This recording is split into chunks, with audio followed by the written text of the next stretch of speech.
অবলম্বন আমরা করি না কেন, যত আইন করি না কেন, যত ব্যবস্থাপনায় গ্রহণ করি না কেন, নবীজির আদর্শ ছাড়া কখনোই সমাজ সুন্দর হতে পারে না। মুসলমান ভাইরা আমার, সময় আমার কম, অল্প সময়ে কথাগুলো খুব ভালো করে বুঝবেন। আল্লাহর রসুল সাল্লাল্লাহু আলাইহি ওয়াসাল্লাম শুধুমাত্র আমাদের সমাজের এক শ্রেণীর মানুষদের জন্য আদর্শ নয়, বিশ্ব পয়গম্বর সাল্লাল্লাহু আলাইহি ওয়াসাল্লাম সমাজের ছোট থেকে বৃদ্ধ পর্যন্ত সকল শ্রেণীর মানুষদের জন্য আল্লাহর রসুল মহা আদর্শ পুরুষ। সুবহানাল্লাহ বলেন। বিশ্ব নবীজি এতিমদের জন্য আদর্শ। তাম পৃথিবীর যত এতিম আছে, এতিমদের জন্য একটা মহা সান্ত্বনা। আল্লাহর পয়গম্বরের জন্মের আগেই বিশ্ব পয়গম্বরের বাবা দুনিয়ার থেকে বিদায় হয়ে গেছেন। আল্লাহর রসুল মা আমিনার গর্ভে যখন আল্লাহর রসুল সাল্লাল্লাহু আলাইহি ওয়াসাল্লামের বাবা আব্দুল্লাহ তিনি তখন সফরে গিয়েছিলেন, রাস্তার ভিতরে অসুস্থতা বোধ করলেন। এরপরে আল্লাহ পাকের ইশারায় রাস্তার ভিতরেই তার সেখানে ইন্তেকাল হয়ে গেল। এখনো বিশ্ব নবীজির জন্ম হয় নাই, এখনো আল্লাহর পয়গম্বর দুনিয়াতে আসে নাই, নবীজি মার গর্ভে আছেন এখনো।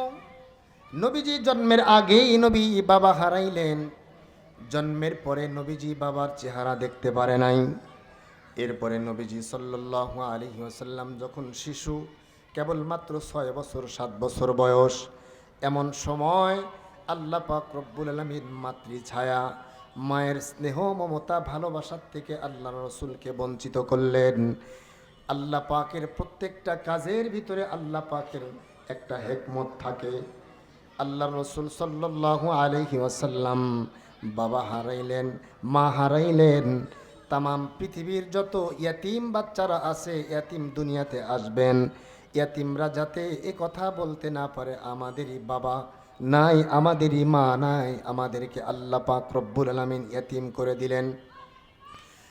খুব ভালো করে বুঝবেন, তাম পৃথিবীর যত ইয়াতিম সন্তান দুনিয়াতে আছেন, তারা এ কথা দিলের ভিতরে শান্তি নিয়ে আসবেন, আমি শুধু একা ইয়াতিম নয়, আমার প্যারা নবী মুহাম্মদ আরবি সাল্লাল্লাহু আলাইহি ওয়াসাল্লাম তিনিও ইয়াতিম ছিলেন। নবীজি বাবা হারা ছিলেন, নবীজি মা হারা ছিলেন। আজকে এই যে বৈষম্য বিরোধী ছাত্র আন্দোলনে যারা শহীদ হয়েছে, এই শহীদদের বাবা মা, তাদের কলিজা আর আমাদের কলিজা কিন্তু এক নয়। কথা বলেন ঠিক না ঠিক? এই শহীদদের বাবা মার কলিজা পোড়া, তাদের কলিজার ভিতরে আগুন জ্বলতেছে। কেমন আগুন জ্বলতেছে?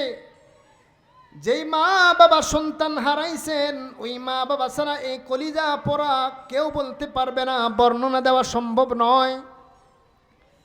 এই পিতা মাতাদের জন্য আল্লাহর পয়গম্বর আদর্শ। আল্লাহর রসুল সাল্লাল্লাহু আলাইহি ওয়াসাল্লাম সন্তান হারাইছেন।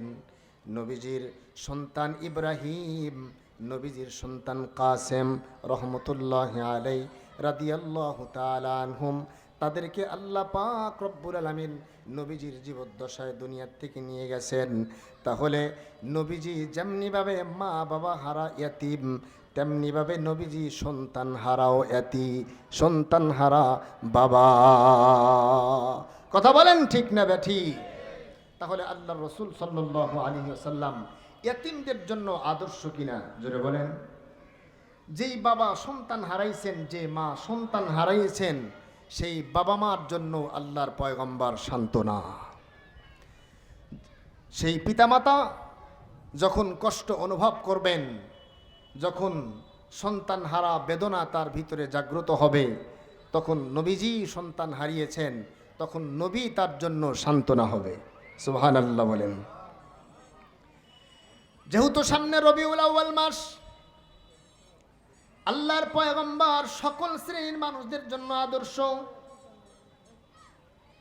আমরা জুতা যারা সেলাই করে, এরপরে যারা দর্জি আছে, যারা বাবুর্চি আছেন, এরা মনে করতে পারি এই কাজটা নিম্নমানের কাজ, এটা আমরা করি, এটা হয়তোবা আমাদের নবী করেন নাই। এজন্য আল্লাহর পয়গম্বর সাল্লাল্লাহু আলাইহি ওয়াসাল্লাম নিজে খাবারের কাজে সহযোগিতা করেছেন। সুবহানাল্লাহ বলেন। নিজে বিশ্ব নবীজি সাল্লাল্লাহু আলাইহি ওয়াসাল্লাম নিজে তিনি নিজের জামা সেলাই করেছেন। এজন্য তামাম পৃথিবীতে যত বাবুর্চি আসবে এবং যত দর্জি আসবেন, তারা এ কথা বলতে পারবে না এই কাজটা নিম্নমানের কাজ। তার কারণ হলো যেই কাজ আল্লাহর পয়গম্বর করেন ওই কাজ কখনো নিম্নমানের কাজ হতে পারে না। সুবহানাল্লাহ বলেন। আমাদের রসুলকে তো আমরা চিনি না, আমাদের পয়গম্বর সম্পর্কে আমাদের সেই ধারণা নাই। এমন দামি পয়গম্বরের উম্মত আমরা। আল্লাহ পাক রব্বুল আলামিন বিশ্ব পয়গম্বরকে আল্লাহ তামাম পৃথিবীতে যত দিন আল্লাহ দিয়েছিলেন, মুসা পয়গম্বরকে আল্লাহ দিন দিয়েছিলেন, ঈসা পয়গম্বরকে আল্লাহ দিন দিয়েছিলেন, নূহ পয়গম্বরকে আল্লাহ দিন দিয়েছিলেন, পৃথিবীর সকল নবীদেরকে আল্লাহ পাকের পক্ষ থেকে গাইড দিয়েছিলেন। কিন্তু কোনো গাইড, কোনো দিন, কোনো ইসলাম, কোনো ধর্মকে আল্লাহ পাক তাদের সেই আল্লাহ পাকের পক্ষ থেকে পাঠানো সেই দিনকে, সেই ইসলামকে মনোনীত এবং পূর্ণাঙ্গ বলা হয় নাই। কিন্তু আপনার আমার নবী আখিরি পয়গম্বরকে আল্লাহ পাক রব্বুল আলামিন যেই দিন দিয়েছেন, যেই ইসলাম দিয়েছেন, আল্লাহর পক্ষ থেকে এটাকে পূর্ণাঙ্গ ঘোষণা করা হয়েছে। সুবহানাল্লাহ। আর একটু জোরে বললে অসুবিধা হবে, আওয়াজ দিয়া বলেন সুবহানাল্লাহ। আমাদের দেশের নেতা, দুনিয়াতে যত বড় বড় নেতা অতীতে চলে গেছে, নেতার ইন্তেকালের পরে এলাকার মানুষে বলে আমাদের নেতা যদি আর 2 বছর বেঁচে থাকতো তাহলে আমাদের এলাকায় এই উন্নতি হতো। কথা বলেন ঠিক না বেঠিক? আমাদের এলাকায় যদি নেতা বেঁচে থাকতো তাহলে প্রতিষ্ঠানের এই উপকার হতো, রাস্তার অবস্থা আরও উন্নত হতো। কিন্তু কেউ কথা বলে না যে আমাদের নেতা মারা গেছে, আমাদের নেতার সব কাজ সাকসেস হয়েছে, বলে আর কিছুদিন থাকলে আরও কাজ হতো। কথা বলেন ঠিক না বেঠিক? কিন্তু আপনার আমার পয়গম্বর, আখিরি জামানার পয়গম্বর মুহাম্মদ আরবি সাল্লাল্লাহু আলাইহি ওয়াসাল্লাম এমন একজন নেতা ছিলেন যার ইন্তেকালের পরে আল্লাহ পাক রব্বুল আলামিন তার ইন্তেকালের আগে আল্লাহর পয়গম্বরের পবিত্র জবান দিয়ে আল্লাহ পাক ঘোষণা দিয়ে দিচ্ছেন, আল-ইয়াউমা আকমালতু লাকুম দীনাকুম ওয়া আতমামতু আলাইকুম নি'মাতি ওয়া রাদিতু লাকুমুল ইসলামা দীনা। আল্লাহু আকবার বলেন। আজকে তোমার দিনকে, আমার দিনকে আমি পরিপূর্ণ করে দিলাম। সুবহানাল্লাহ বলেন। তাহলে ইসলামের যতগুলো কাজ আছে, ইসলামে আল্লাহ পাকের পক্ষ থেকে যত বিধান দেওয়া হয়েছে, এগুলো কার মনোনীত? জোরে বলেন, কার পছন্দনীয়? আল্লাহর কাছে এগুলো পূর্ণাঙ্গ।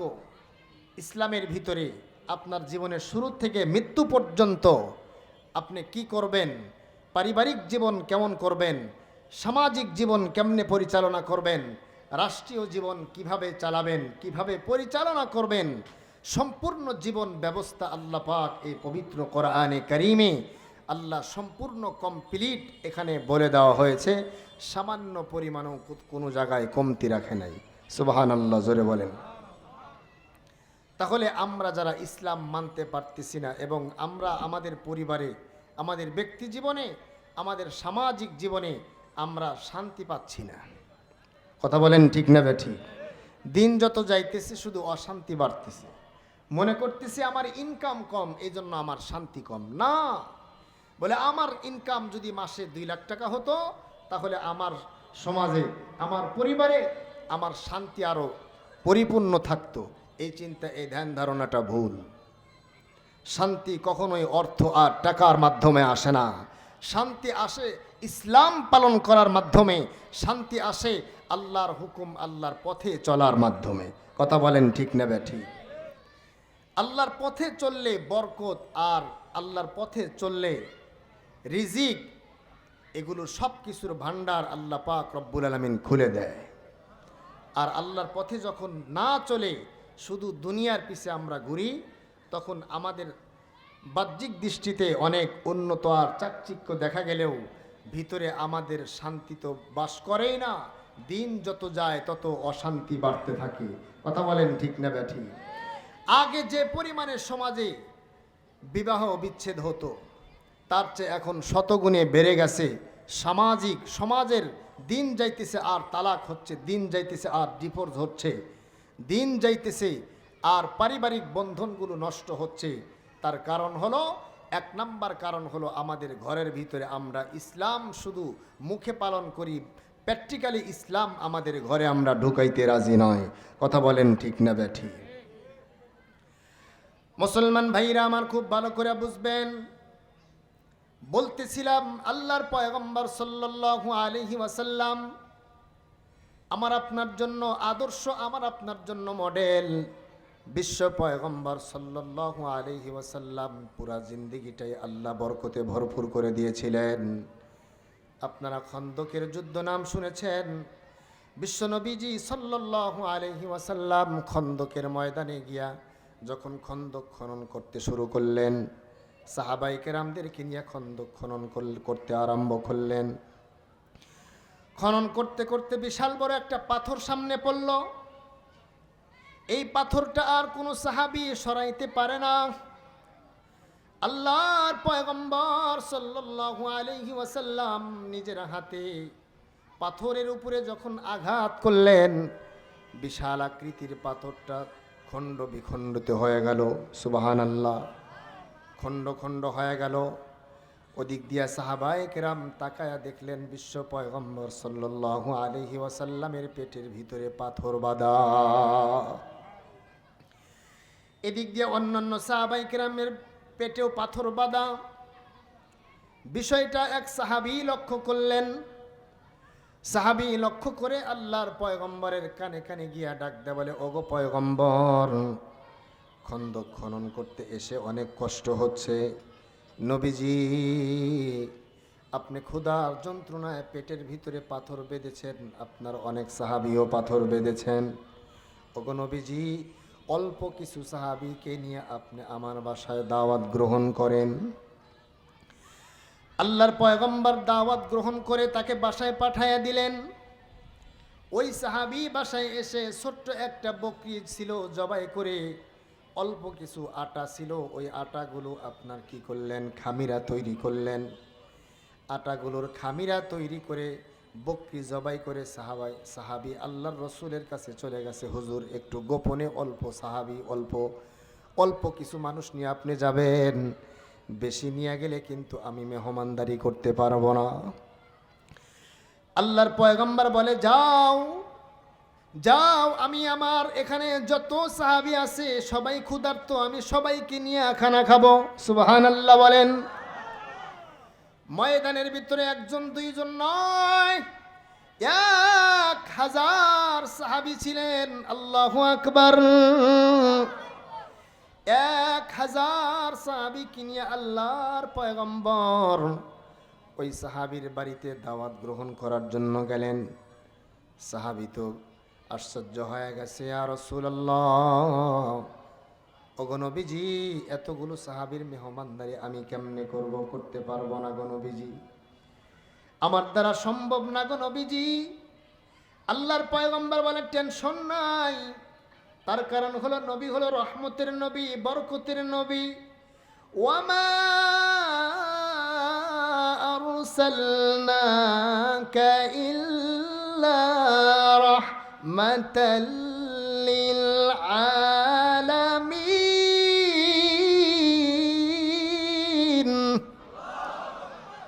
আল্লাহর রসুল তামাম পৃথিবীর জন্য রহমত। সুবহানাল্লাহ বলেন।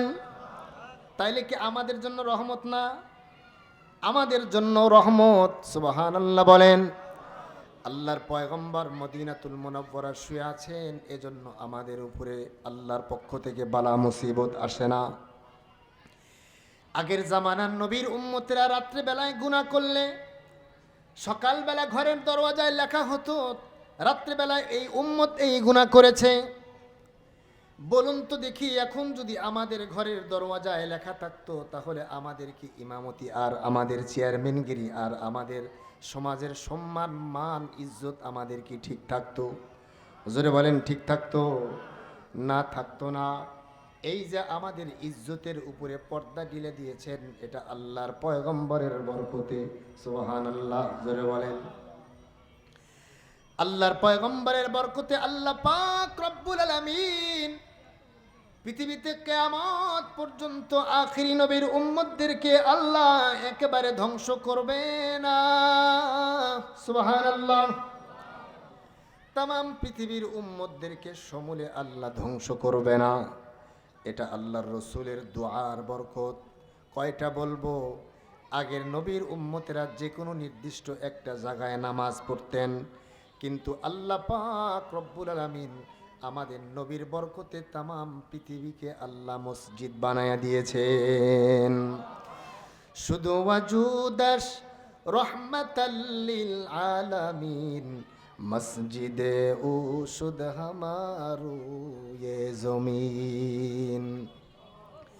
প্লেনের ভিতরে আপনি নামাজ পড়বেন, নামাজ কবুল করবে কে? জোরে বলেন। সমুদ্রের ভিতরে নামাজ পড়বেন, নামাজ কবুল করবে কে? দেখলাম কিছুদিন আগে এই যে ঈদুল আজহা ঈদুল ফিতর চলে গেল, সমুদ্রের ভিতরে যারা নৌযানে যারা সফর করে, 1 মাস পর্যন্ত সফর করে, 6 মাস পর্যন্ত সফর করে, দেখলাম কিছু ভাই সমুদ্রের ভিতরে তাদের ঈদ উদযাপন করতেছে, সেখানে জাহাজের ভিতরেই তারা নামাজ আদায় করতেছে। এই শহরে নামাজ পড়লে যে পরিমাণে সওয়াব হবে, আল্লাহ রব্বুল আলামিন আখিরি নবীর উম্মতের বরকতে, আপনার আমার নবীর বরকতে আল্লাহ সমুদ্রের ভিতরে নামাজ পড়লেও ওই পরিমাণে সওয়াব আল্লাহ দান করবেন। সুবহানাল্লাহ বলেন। তিনি ছিলেন বরকতের নবী, রহমতের নবী। নবীজির বরকত একেবারে শেষ হয়ে যায় নাই। আল্লাহর রসুলকে, আল্লাহ পাকের নবীকে আল্লাহ পাক রব্বুল আলামিন হাজার হাজার রহমত, মুজিজা আর বরকত দিয়ে আল্লাহ পাক দুনিয়াতে পাঠিয়েছিলেন। আল্লাহর রসুলের ইন্তেকাল হয়েছে, কিন্তু সকল বরকতগুলাই খতম হয়ে যায় নাই। আল্লাহর রসুলের একটা বড় বরকত, আল্লাহর রসুলের একটা বড় মুজিজা, মহাগ্রন্থ আল কোরআন আল্লাহ কিয়ামত পর্যন্ত দুনিয়াতে আল্লাহ টিকে রাখবেন। সুবহানাল্লাহ বলেন। আমার আপনার পয়গম্বরের যতগুলো বরকত আল্লাহ দিয়েছিলেন, সকল বরকত উঠায়া নেয় নাই। সবচেয়ে বড় একটা বরকত, সবচেয়ে বড় একটা মুজিজা আল্লাহর 30 পারা কোরআন। এই কোরআনকে আল্লাহ কিয়ামত পর্যন্ত রেখে দিয়েছেন এবং রাখবেন। বলতেছিলাম, সাহাবী আশ্চর্য হয়ে গেলেন, ইয়া রাসূলুল্লাহ, নবীজি এতগুলা সাহাবী কিভাবে এই অল্প গোশত, অল্প আটা খামিরা থেকে আমি রুটি তৈরি করে পরিবেশন করব? রহমতের নবী, বরকতের নবী, জবান থেকে, মুখ থেকে একটু লালা মোবারক বের করে ওই আটার খামিরা আর গোশতের ভিতরে লাগায়া দিল। সুবহানাল্লাহ বলেন। আল্লাহর পয়গম্বরের অবশিষ্ট সকল কিছুই ছিল বরকত। নবীজি ওযু করলেন, ওযুর পরের পানি সাহাবায়ে কেরাম নিয়ে কারাকারি করতেন, তার কারণ হলো ওই পানিটা ছিল বরকত। বিশ্বনবীজির লালার ভিতরে ছিল বরকত। আল্লাহর রসুল সাল্লাল্লাহু আলাইহি ওয়াসাল্লাম লালা মোবারক লাগিয়ে দেওয়ার পরে বিশ্বনবীজি বললেন, তোমার পাতিলের ঢাকনাটা একেবারে সরাইবে না। সুবহানাল্লাহ। পাতিলের ভিতরে গোশত জাল করতে থাকো আর আটার খামিরাত থেকে আটা নিয়ে রুটি বানাইতে থাকো। আল্লাহু আকবার। কিতাবের ভিতরে লিখেছে 1000 সাহাবী রুটি গোশত খেয়েছে, কিন্তু এখনো পর্যন্ত কেমন যেন মনে হয় গোশত আগের মতোই ডেগের ভিতরে টকবক করতেছে।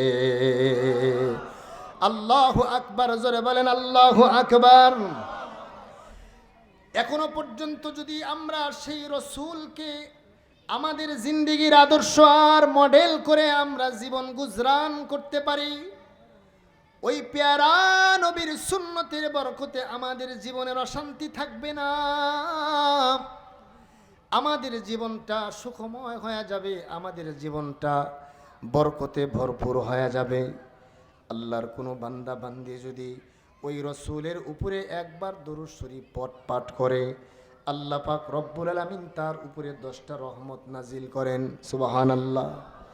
10টি গুনাহ আল্লাহ তার জীবনের আমলনামার থেকে মাফ করে দেয়। সুবহানাল্লাহ। এবং আল্লাহ পাক রব্বুল আলামিন তার মর্যাদা যে পরিমাণে আছে তার চাইতে আরো 10 গুণ মর্যাদা বাড়ায়া দেয়। সুবহানাল্লাহ জোরে বলেন। তাহলে এই রসুলের আদর্শ যদি আমরা বাস্তবায়ন না করি, আমাদের জীবনে আমাদের পরিবারে যদি আমরা না ঢুকাই, তাহলে আমরা বয়ান শুনলাম, শুনে গেলাম, কানসো হবে, কিন্তু এটার ফল আমরা ভোগ করতে পারবো না। কথা বলেন ঠিক না বেঠিক? ওই বাচ্চাকে ওষুধ খাওয়াইতে পারে না, ডাক্তারে পরামর্শ দিয়েছে যে আপনি মিষ্টির ভিতরে ট্যাবলেট দিয়া এরপরে বাচ্চাকে খাওয়াবেন, তারপরেও তো পেটে গেলে কাজ হবে। ইসলাম আমরা মানতে চাই না। আমাদেরকে সুন্দর ওয়াজের মাধ্যমে মসজিদে ভালো ভালো আলোচকরা আমাদেরকে ইসলামের কথাগুলো শোনায়, এরপরেও আমরা মানতে চাই না ওই বাচ্চার মতো। বাচ্চাকে জিজ্ঞেস করলো, বাবা তুমি কি মিষ্টি পুরাটা খেয়েছো? বলে, আব্বা মিষ্টি খাইছি, কিন্তু মিষ্টির বিচিটা ফালাইয়া দিছি। কথা বুঝছেন? আব্বা বলে, সর্বনাশ, ওই বিচিটা খাওয়ানোর জন্যই তো পুরা মিষ্টি খাওয়াইছি। তা আমাদের অবস্থা হলো এমন, আমাদেরকে মূল বিষয়টা আমরা বুঝি না। এই আজকের এই আয়োজন, আজকের এই ইন্তজাম, আজকের এই মেহনত, এই সব কিছুই সার্থক হবে যদি আমরা আল্লাহ রসুলের একটা সুন্নত পালন করি। কথা বলেন ঠিক না বেঠিক? রসুলের উপরে আমরা দরুদ পাঠ করি, রসুলের জন্য একটু কোরবান হওয়ার জন্য মানসিকভাবে প্রস্তুতি হই, তাহলে আমাদের এই মাহফিলটা সার্থক হবে। আর যদি কানসো করে চলে যাই, রসুলের কোনো আদর্শ আমরা আমাদের জীবনে না ঢুকাইতে চাই, তাহলে এই আয়োজন, এই কষ্ট, এগুলো বৃথা যাবে। আল্লাহ রসুলের জীবনের শেষ মুহূর্তে নবীজির মর্জে মৌতে অসুস্থ অবস্থায় নবীজি সাল্লাল্লাহু আলাইহি ওয়াসাল্লাম বারবার অসুস্থ হন, মাথা ঘুরে পড়ে যান। এরপরে নবীজিকে পানি ডালা হয়, নবীজির মাথায় পানি দেওয়া হয়, নবীজি সুস্থ হন। কিন্তু নবীজি সাল্লাল্লাহু আলাইহি ওয়াসাল্লামের শেষ সময় নবীজি নামাজের ইমামতি করতে পারতেন না। কিতাবের ভিতরে আসছে, হযরতে আবু বকর সিদ্দিক রাদিয়াল্লাহু তাআলা আনহুকে ইমামতির জন্য পাঠিয়ে দিয়েছেন। হযরতে আবু বকর রাদিয়াল্লাহু তাআলা আনহু ইমামতি করতেছেন। সর্বশেষ বিশ্ব নবীজি সাল্লাল্লাহু আলাইহি ওয়াসাল্লাম নামাজের এই দৃশ্য দেখার জন্য, নবীজি যখন একটু শারীরিক অবস্থা ভালো, নবীজি সাল্লাল্লাহু আলাইহি ওয়াসাল্লাম একটু সোজা হয়ে আম্মাজান হজরতে আয়েশা সিদ্দিকা রাদিয়াল্লাহু তাআলা আনহার ঘর থেকে নবীজি কি করলেন? নামাজের দৃশ্য দেখার জন্য ঘরের দরওয়াজার উপরে দাঁড়াইলেন। সাহাবায়ে কেরামের চেহারার ভিতরে, নামাজের ভিতরেই সকলের অবস্থা পরিবর্তন হয়ে গেছে। সাহাবায়ে কেরাম চিন্তা করলেন হয়তো বিশ্ব নবীজি সুস্থ হয়ে গেছেন, আর আল্লাহর নবী অসুস্থ হবেন না, আর আল্লাহর নবী আর অসুস্থের ভিতরে যাবেন না, নবীজি সুস্থ হয়ে আবার আমাদের মাঝে ইমামতি করতে আসবেন। কোন সাহাবী তো নামাজের ইমামতি, নামাজের নিয়ত ছেড়ে দেওয়া ভাব হয়ে গেছে। নবীজিকে স্বাগত জানানোর জন্য আল্লাহর রসুল ইশারা করলেন, কাউকে পিঠের ভিতরে আল্লাহর রসুল হাত দিয়ে ধাক্কা দিয়ে বুঝাইলেন, তোমরা নামাজের অবস্থা ঠিক রাখো। সুবহানাল্লাহ। বিশ্ব নবীজি নামাজের দৃশ্য দেখে আল্লাহর পয়গম্বর মুস্কি হাসলেন। নবীজির চোখের শীতলতা হয়ে গেল, আল্লাহর নবীজির দিল ঠান্ডা হয়ে গেল। নবীজি সাল্লাল্লাহু আলাইহি সাল্লাম খুশি হয়ে গেলেন। নবীজি নামাজের এই দৃশ্য দেখে নবীজি বড় আনন্দবোধ করলেন। এরপরে আল্লাহর রসুল সাল্লাল্লাহু আলাইহি ওয়াসাল্লাম আর ইমামতি করতে পারে নাই, নবীজি আর নামাজে যায় নাই। কিন্তু ইন্তেকালের আগে আল্লাহর রাসূল সাল্লাল্লাহু আলাইহি ওয়াসাল্লাম বিড়বিড় করে সর্বশেষ যেই কথাটা বলেছেন, আসসালাত আসসালাত ইত্তাকিল্লাহা ওয়া মা মালাকাত আইমানুকুম। ও আমার উম্মতেরা, নামাজ নামাজ নামাজ। আর তোমরা তোমাদের দাস দাসীদের ব্যাপারে আল্লাহকে ভয় করো, তোমাদের অধীনস্থদের ব্যাপারে আল্লাহকে ভয় করো।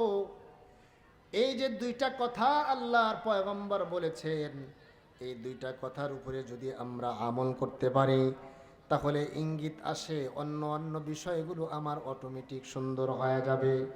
আল্লাহর কোনো বান্দার যদি নামাজ সুন্দর হয়ে যায়, আল্লাহ পাক প্রতিশ্রুতি দিয়েছেন, ওয়াদা দিয়েছেন, ইন্নাস সালাতা তানহা আনিল ফাহশাই ওয়াল মুনকার। কারো যদি নামাজ সুন্দর হয়ে যায়, তাহলে তার জীবন থেকে ফাহেসা কাজ দূর হয়ে যাবে। সুবহানাল্লাহ বলেন। একজন ব্যক্তি নামাজ পড়ে আবার অন্যায়ও করে, বোঝা যাবে তার নামাজটাই হয় না। কথা বলেন ঠিক না ব্যাঠি?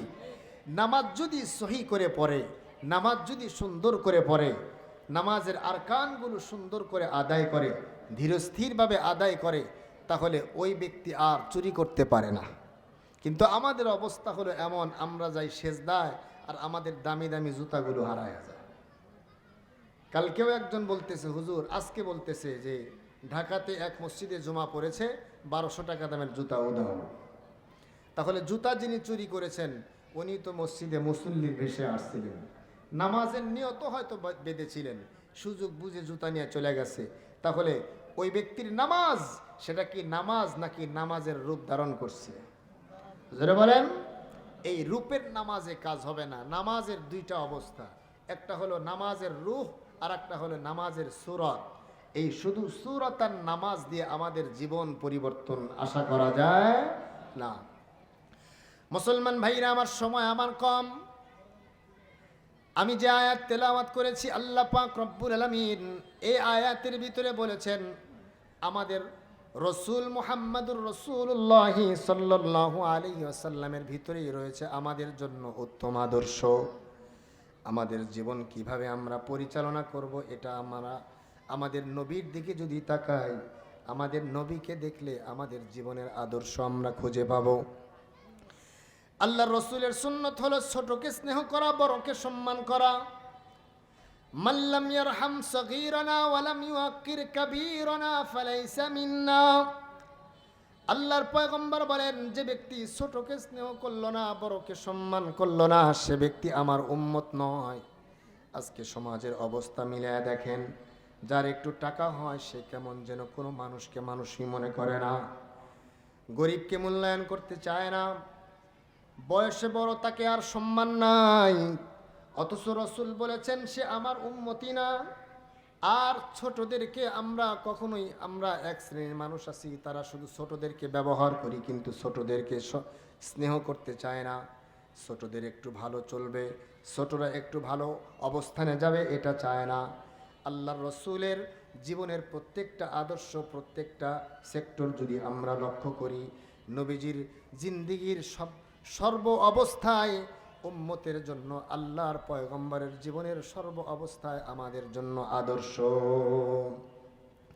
ইহুদিরা এই জন্য প্রশ্ন করত যে মুসলমানদের নবী মুহাম্মাদুর রাসূলুল্লাহ সাল্লাল্লাহু আলাইহি ওয়াসাল্লামের জীবনের ছোট ছোট বিষয়গুলো উল্লেখ করা হয়। মুসলমানদের নবী কিভাবে বাথরুমে যায়, মুসলমানদের নবী কিভাবে গোসল করে, মুসলমানদের নবী কিভাবে ওযু করে, এটাও তারা বর্ণনা করেছে। পার্সোনালি বলতে কিছু নেই, নাউজুবিল্লাহ। আমরা বলি আমাদের রসুলের পার্সোনালির ভিতরেও যে আদর্শ আছে, পার্সোনালির ভিতরে কোনো দুর্নীতি নাই, পার্সোনালির ভিতরে আমাদের নেতার কোনো ঘাবলা নাই। এজন্য আমাদের নেতার ব্যক্তিগত জীবন, বাহিরের জীবন, পারিবারিক জীবন, ভিতরের জীবন, সকল জীবনের জন্যই, সকল জীবনের ভিতরেই আমাদের জন্য আছে উত্তম আদর্শ। কথা বলেন ঠিক না ব্যাঠি? কারণ আমাদের নেতা এমন নেতা, যে নেতার জীবনের সর্ব অবস্থায়, আমাদের নেতার জীবনে এমন কোনো কাজই ঘটে নাই যেই কাজের দ্বারা সমাজের ক্ষতি হবে, মানুষের জীবনের ক্ষতি বয়ে আনবে। সুবহানাল্লাহ, জোরে বলেন সুবহানাল্লাহ। মক্কার কাফেররা যখন আল্লাহর রসুলকে জ্বালা যন্ত্রণা আর নির্যাতন করার পরে আল্লাহ পাক রব্বুল আলামিন বিশ্বনবী